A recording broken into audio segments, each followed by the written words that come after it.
Hello everyone, welcome to TPS education channel Sirohi. हमने last class में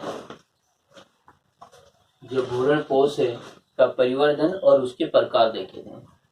देखिए, जब भी निषेचन की प्रक्रिया होती है उसके बाद हमने ये दो पार्ट बताए कि जैसे ये बीजांड था, निषेचन की प्रक्रिया होती है तो यहाँ पर ये ध्रुवीय कोशिका और यहाँ पर ये अंड कोशिका, एक नर युग्मक है, नर युग्मक और एक नर युग्मक इस कोशिका से संयोजित हुआ अंड कोशिका से, दूसरा नर युग्मक इस ध्रुवीय कोशिका से संयोजित हुआ। ध्रुवीय कोशिका के संयोजन के बाद एक ये 3N कोशिका बनी और ये जो 3N कोशिका बनी इसको कहा भ्रूण पोष मात्र कोशिका और इससे भ्रूण पोष का निर्माण हुआ जो विकसित होते हुए भ्रूण को पोषण देता है। तो ये पार्ट कंप्लीटली हो चुका है। ये कैसे बनता है, इसके टाइप कितने होते हैं, क्या इनके मेन जो फंक्शन रहते हैं। अब अपना आता है सेकंड पार्ट, ये कि इस कोशिका से ये बनती है, इस कोशिका को कहा जाता है युग्मनज, युग्मनज, और ये होती है 2N और ये कोशिका होती है 3N।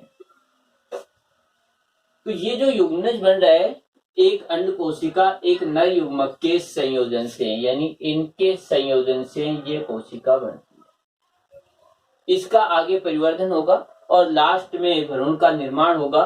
तो ये जो अपना टॉपिक हुआ भ्रूण परिवर्धन, यानी द्विबीजपत्री पादपों में भ्रूण परिवर्धन है मेन रूप से, या फिर हम इसको ये कह सकते हैं कि आवृतबीजी पादपों में भ्रूण परिवर्धन होता है।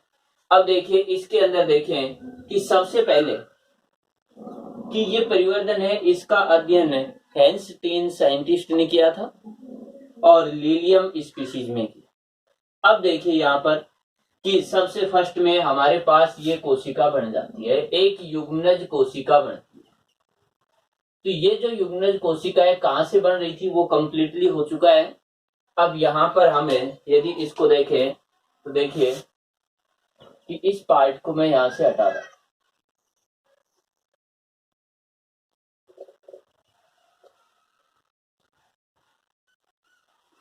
यदि इसको देखें तो सीधा अब मैं लिख रहा हूं एक एन अंड कोशिका एक नर युग्मक, इनके संयोजन से ये पार्ट बनता है। इसको कहा था हमने निषेचन, निषेचन से बन रहा है युग्मन। इस कोशिका में सबसे फर्स्ट में एक अनुप्रस्थ विभाजन होता है। अनुप्रस्थ विभाजन होते ही दो कोशिकाएं बनती है। ये जो दो कोशिकाएं हैं इन दो कोशिकाओं की बात करें तो देखिए एक कोशिका तो ये है, यानी इधर जो बीजांड द्वार है, बीजांड द्वार, और इधर की साइड जो रहता है वो पार्ट होता है निभाग।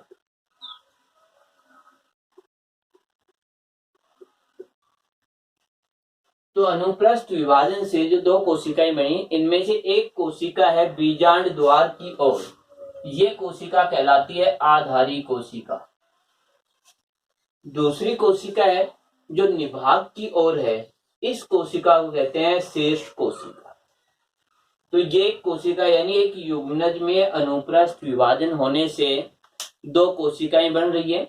इनमें से आधारी कोशिका बीजांड द्वार की ओर होती है, दूसरी जो निभाग की ओर कोशिका है उसको शेष कोशिका का। और ये जो पार्ट है इसका हम आगे अध्ययन नहीं करेंगे क्योंकि इसका अध्ययन इससे पहले की क्लास में हो चुका है।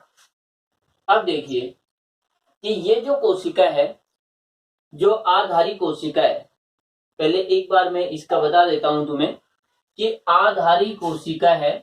इस आधारी कोशिका में लगातार अनुप्रस्थ विभाजन होंगे, एक से दो कोशिकाएं, दो से जैसे 4 है 5 6 इस तरीके से विभाजन होंगे ये। तो इससे लगभग हम ये कहें 7 से 10 कोशिकीय संरचना बनती है। देखिए पहले केवल इस एक कोशिका के पार्ट को देखिए, ये दो कोशिकाएं बनी, 2 से जैसे 4 बन जाती हैं, 6 बन जाती हैं, 7 या 8 बनेंगी, इसके बाद 9 या 10 तक, यानी लास्ट कितनी होती है 10 तक कोशिकाएं बन सकती हैं। 7 से 10 तक हम लिख सकते हैं इनको। 7 भी लिख सकते हैं, 8 भी लिख सकते हैं, 9 भी और 10 भी लिख सकते हैं। तो ये एक लंबी तंतु जैसी स्ट्रक्चर दिखाई देती है, इसको कहा जाता है निलंबक, ये पार्ट। तो इसमें आधारी कोशिका से क्या बन गया, निलंबक बन गया।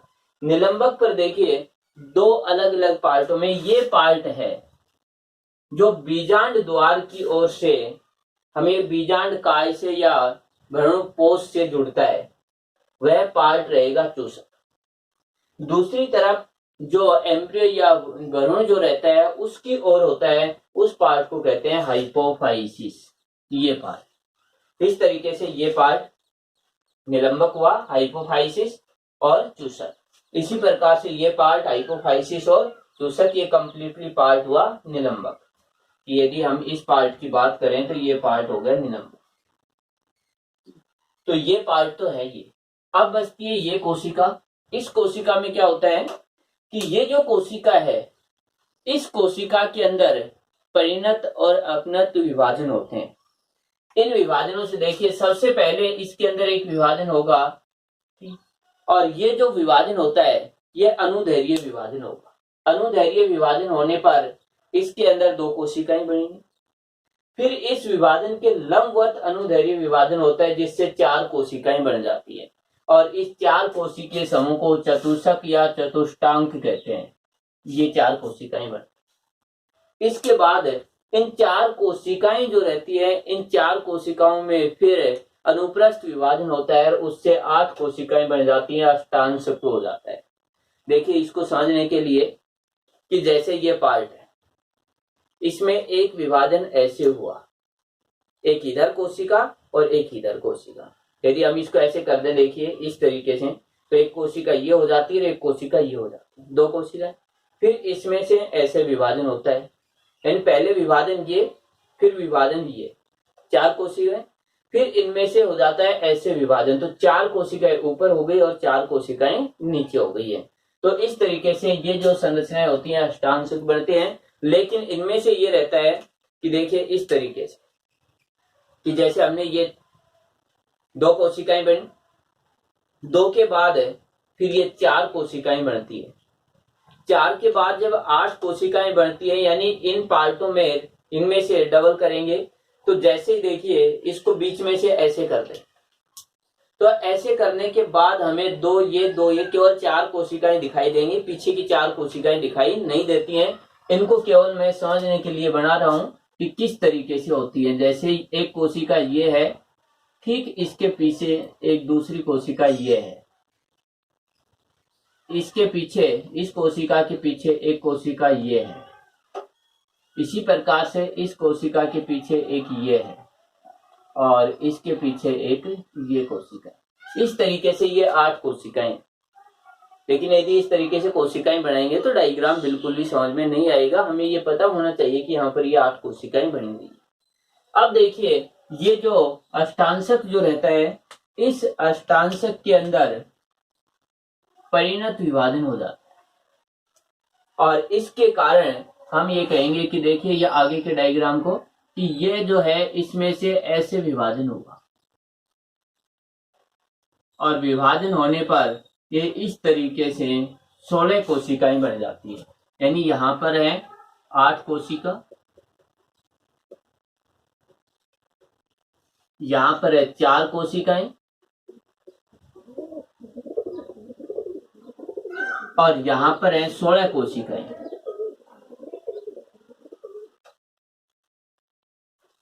ये तो ये 16 कोशिकाएं हैं। 16 कोशिकाओं में से 4 कोशिकाएं तो ये बाहर की ओर है, जैसे 1, 2, 3 और 4। इसी के साथ में 4 कोशिकाएं दिखाई नहीं दे रही हैं। इसका मतलब क्या हुआ, 8 कोशिकाएं बाहर की परत में, 8 कोशिकाएं, जैसे 4 ये है, 4 इनके पीछे, 8 कोशिकाएं अंदर की परत। इस तरीके से हो जाती है कि 8 कोशिकाएं बाहर और 8 कोशिकाएं अंदर हो जाती है। इनमें से जो बाहर की परत होती है इसको कहते हैं त्वचाजन, डर्मेटोजन।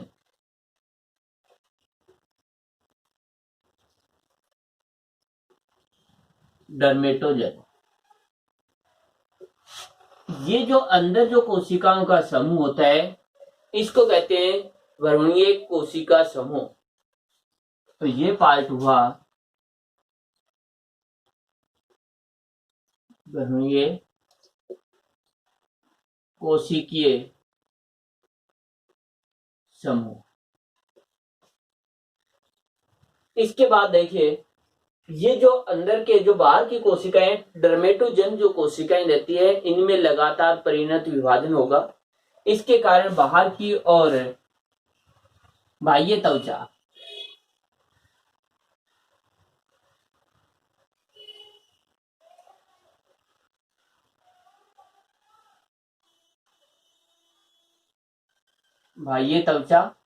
का निर्माण होगा। इसके बाद ये जो कोशिकाएं अंदर 8 कोशिकाएं, इन 8 कोशिकाओं में से 4 कोशिकाएं नीचे की ओर हैं और 4 कोशिकाएं ये ऊपर की ओर हैं। नीचे की कोशिकाओं कहते हैं एपीबेसल, ऊपर की कोशिकाओं को कहते हैं हाइपोबेसल। ऊपर की कोशिकाएं पर्रो पार्ट का निर्माण करेंगी, नीचे की कोशिकाएं मूलांकुर पार्ट का निर्माण करती है। इस प्रकार से ये पार्ट हो जाते हैं। मूलांकुर पार्ट बनता है, उसके पास हाइपोफाइसिस रहता है। ये कोशिका निलंबक की वह कोशिका जो मूलांकुर से जुड़ी हुई रहती है हाइपोफाइसिस कहलाती है।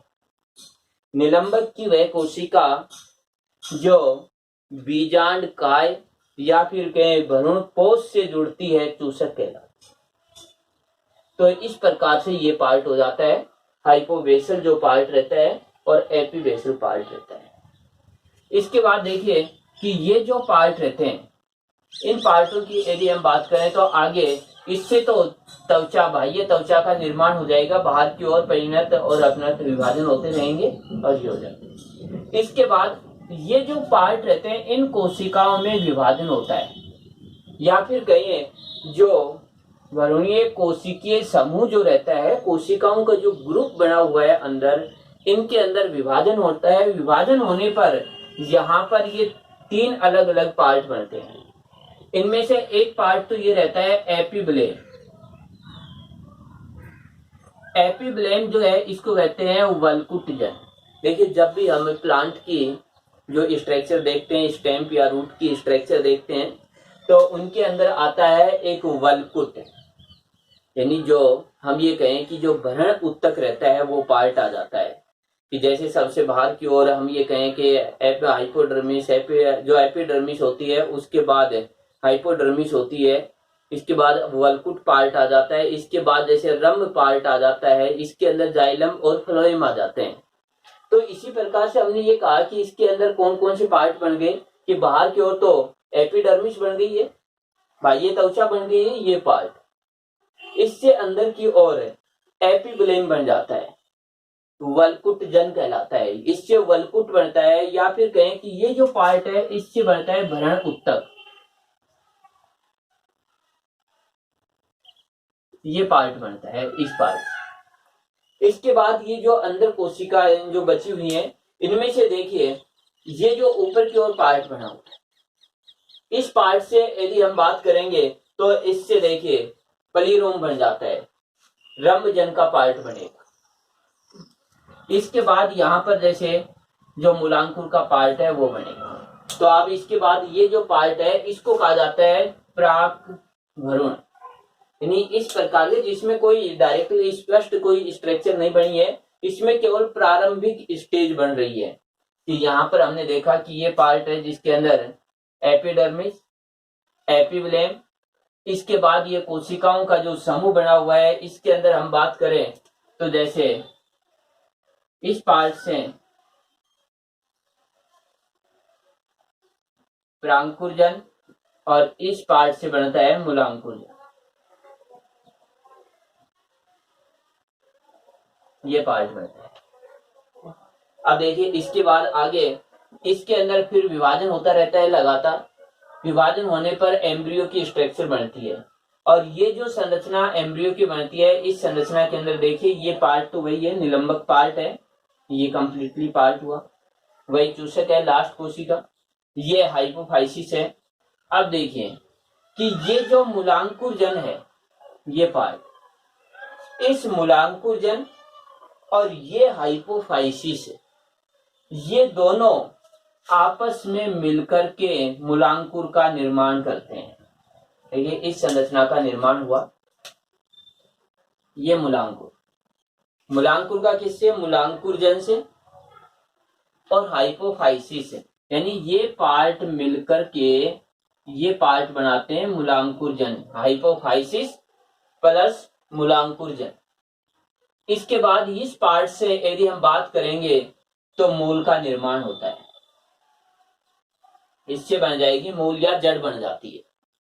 अब यहाँ पर हाइपोफाइसिस जो पार्ट रहते हैं ये मूल गोप का कार्य करती है, तो इसके अंदर मूल गोप का निर्माण होता है हाइपोफाइसिस से, इस पार्ट से होता है मूल गोप।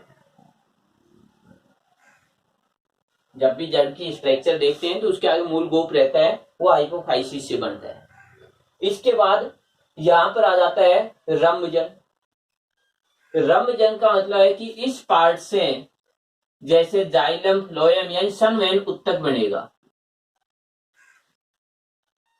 संवहन उत्तक, और इसके अंदर आ जाता है जैसे हम बात करें एधा, यानी हम बात करें जाइलम व फ्लोएम, जाइलम फ्लोएम, तो जाइलम और फ्लोएम का निर्माण इस जगह से हो जाएगा, यानी प्राक जाइलम और प्राक फ्लोएम का फॉर्मेशन। इसके बाद यदि हम बात करते हैं इसके शीर्ष भाग की, इसके ऊपर प्रांकुर पार्ट रहता है, ये पार्ट, प्रांकुर से निर्माण होगा पर्ल होगा, इस तरह बाहर की ओर वही है त्वचा है, बाह्य त्वचा, और इसके पार्श्व दिशा में देखिए बीज पत्रों का निर्माण हो जाता है कि पार्श्व दिशा के अंदर जैसे ये पार्ट हुआ, ये पार्ट हुआ, इधर की ओर बीज पत्र बनते हैं। प्रारंभिक स्थिति में यदि हम देखते हैं प्राक एम्ब्रियो की बात करते हैं तो ये गोल आकार का होता है, एक बॉल जैसी संरचना होती है, लेकिन बाद में इसके अंदर जो बीज पत्र हैं उनकी वृद्धि हो जाती है, और इसकी वृद्धि होने से इसकी स्ट्रक्चर हार्ट जैसी हो जाती है, हृदय जैसी हो जाती है, यानी परिपक्व जो प्लांट एम्ब्रियो की बात करेंगे तो उसके अंदर ये स्थिति होती है, हृदयकार होता है एम्ब्रियो। ये प्रश्न भी ऑब्जेक्टिवली है, पूछा जाता है कि परिपक्व पादप भ्रूण जो रहता है वो किस प्रकार का दिखाई देता है, हृदय आकार का दिखाई देता है, हार्ट जैसा दिखाई देता है। इसके अंदर देखिए अब ये परिपक्व जो एम्ब्रियो है इसकी संरचना की यदि हम बात करें कि जो परिपक्व एम्ब्रियो है वो किस तरीके से दिखाई दे रहा है। देखिए ये पार्ट है परिपक्व एम्ब्रियो का, इसमें से यदि हम बात करें तो ये जो पार्ट है, एक एक पार्ट, जो ये पार्ट हुआ चूसक, इसके बाद ये जो पार्ट है ये पार्ट हुआ निलंबक, इसके बाद ये जो पार्ट है इस पार्ट को यदि हम देखें, ये पार्ट हुआ हाइपोफाइसिस, ये पार्ट हुआ मूलांकुर, इसके बाद ये पार्ट हुआ रम्भजन, इसके बाद यानी पलीरोम या रम्भजन, इसके बाद ये जो पार्ट है ये हुआ भ्रूण उत्तक जो वल्कुटजन एपिबलेम, ये पार्ट। इसके बाद ये जो पार्ट है इसको कहते हैं बीज पत्तर,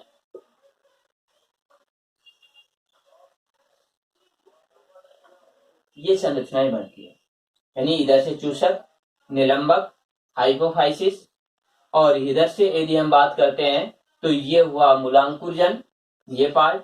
इसके बाद इस पार्ट की बात करें रम्भजन, इसके बाद इस पार्ट की बात करें तो ये हो जाता है प्रांकुर। देखिए इधर से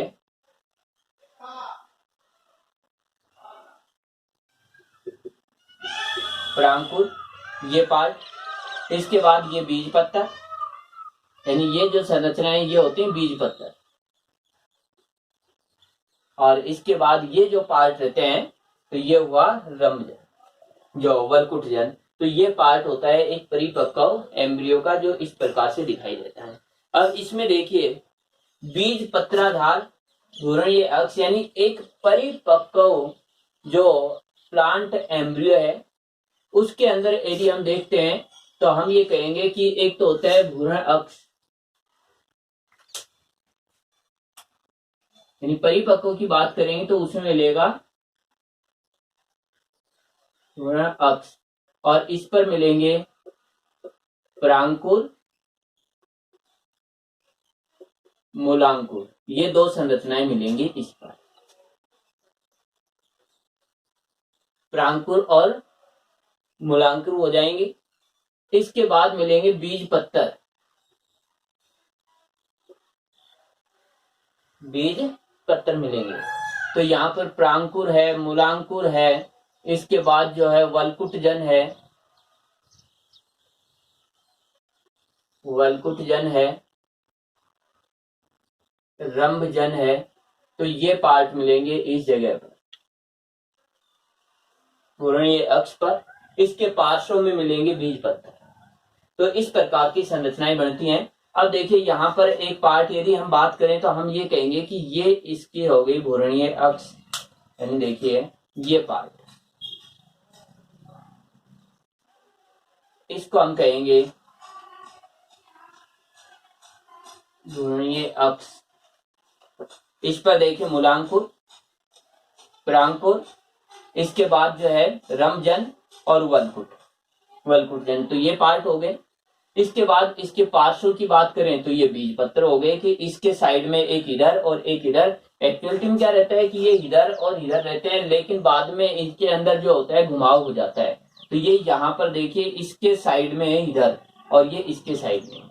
इसके बाद दो वर्डिंग और आते हैं, जैसे बीज पत्राधार और बीज पत्रोपरिक। बीज पत्राधार, बीज पत्राधार, एक दूसरा वर्डिंग है बीज पत्रोपरिक।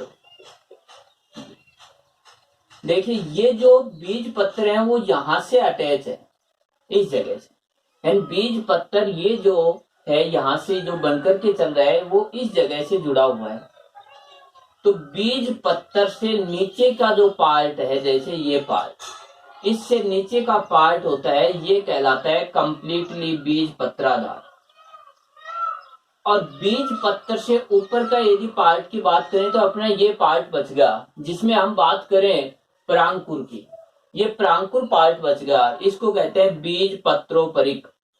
ये दो संरचनाएं हैं, बीज पत्राधार जो बीज पत्तर जहां से अटैच हो रखे हैं उससे नीचे का पार्ट, इससे नीचे का पार्ट हुआ वो हुआ बीज पत्राधार, यहां से जुड़े हुए हैं। यदि इससे ऊपर देखें तो हमारे पास ये पार्ट बचता है, इस पार्ट को कहते हैं बीज पत्रोपरिक। इससे तो हमने ये कहा पर्णो बनेगा, इससे हमने कहा कि मूलांकुर यानी जड़ और तने का निर्माण हुआ। बीज पत्तर जो रहते हैं, इन बीज पत्रों का क्या उपयोग है? तो जो बीज पत्तर जो रहे यहाँ पर ये जो दे रखे हैं बीज पत्तर, एक ये हुआ और एक ये हुआ। तो ये जो दो बीज पत्तर हैं, द्विबीजपत्री की बात कर रहे हैं, तो दो बीज पत्तर हैं, इनके अंदर पोषण जो रहता है उसको स्टोर किया जाता है, भोजन को स्टोर किया जाता है। और जैसे ही इस एम्ब्रियो जो है, इस बीज जो है, इसका अंकुरण होता है, तो अंकुरण होता है तो हम नॉर्मली देखते हैं कि जब भी हम बीज जो रहते हैं उसको भूमि में डालते हैं, मिट्टी में डाल देंगे, तो वह 5 दिन 7 दिन या 10 दिन के अंदर उसका अंकुरण होता है। तो उस समय तक फोटोसिंथेसिस या प्रकाश संश्लेषण नहीं होता है। तो उस समय ये एम्ब्रियो जो परिवर्धित हो रहा है उस समय भोजन कहाँ से लेता है? तो वो इस जगह से भोजन लेता है। और यदि इसको देखें तो हम ये कहेंगे कि स्पष्ट रूप से यदि हम देखते हैं द्विबीजपत्री जैसे सरसों है, ग्वार है, इनको देखें तो जब भी फर्स्ट में प्लांट उगता है तो उसके साथ में 2 ग्रीन कलर की छोटी पत्तियां होती है, और जो छोटी पत्तियां दिखाई देती है वो वास्तविक रूप से पत्ती नहीं होती है बल्कि बीज पत्तर होते हैं। तो ये संरचनाएं होती हैं जो हम ये कहें कि बीज अंकुरण के समय पोषण प्रदान करने का कार्य करती हैं बीज पत्तर। और इसके बाद जो बीज अंकुरण होता है तो हरे कलर की 2 छोटी संरचनाएं बीज पत्र कहलाती है। इसके बाद देखिए अगला पार्ट, इसके अंदर मैं इस संरचना जो है इसको कंप्लीटली एक बार दिखाता हूं कि ये किस प्रकार से बने हुए रहते हैं। कि यदि हम बात करें कि बीजांड में ये किस तरीके से दिखाई देते हैं। देखिए ये जो पार्ट है इस तरीके से, कि यहां पर हम बात करें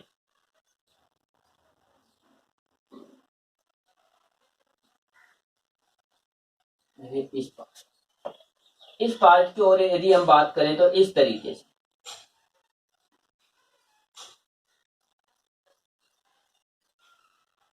देखिए ये जो पार्ट है ये था बीजांड वरंत। बीजांड वरंत, यदि इस पार्ट की बात करें बीजांड द्वार, ये बिल्कुल बीजांड की स्ट्रक्चर है इस तरीके से, ये घूमता हुआ इसी तरीके से है।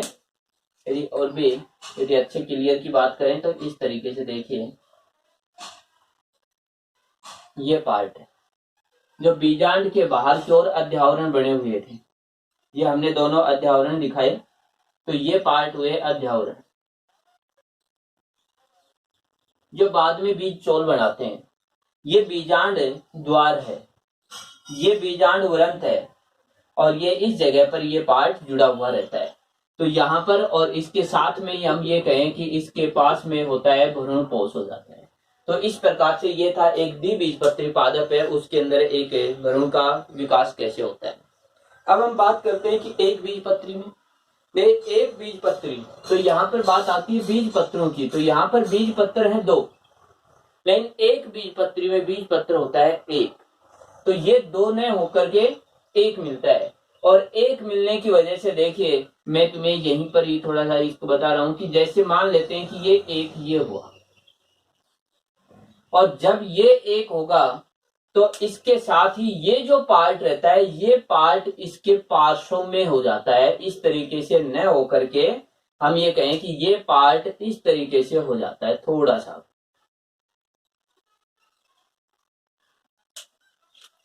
इस तरीके से हो जाता है।